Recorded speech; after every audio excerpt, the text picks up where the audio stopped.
personalisht unë mendoj që kjo është një traditë imponume dhe në pyetjen e juaj a është trend apo besim, unë mendoj që ka ardhur më tepër ky trend si rezultat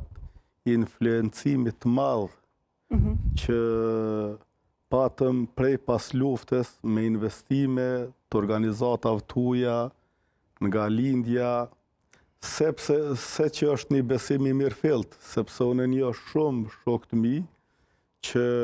muajin e Ramazanit të agjenojnë, po 335 ditë tjera pinë panal alkohol, kështu që tek ata unë nuk shoh besim. Ma tepër solidarizim me ndaj familjar apo të trit,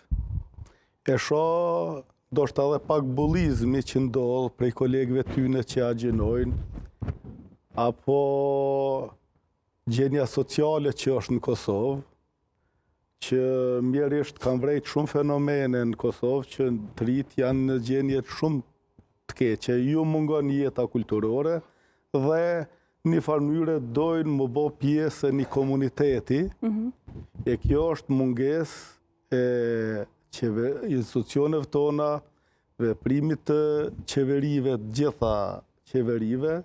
që të rive nuk ju kanë kriju një ambient tjetër,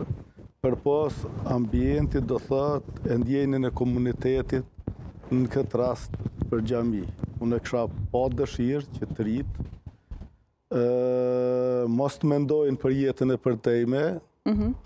po të mendojnë për të ardhmen e tyne, për suksesin e tyne, për karrierën e tyne, edhe të zhvillohen, nuk ka të keqe prapë po thome edhe të jesh besimtar, po këtu do thotë ma tepër agjerimi edhe festat fetare po përdoren për qëllime politike, në këtë rast nga islami politik, me promovu një kulturë dhe një traditë që s'është kompatibile me kulturën dhe traditën e popullit tonë.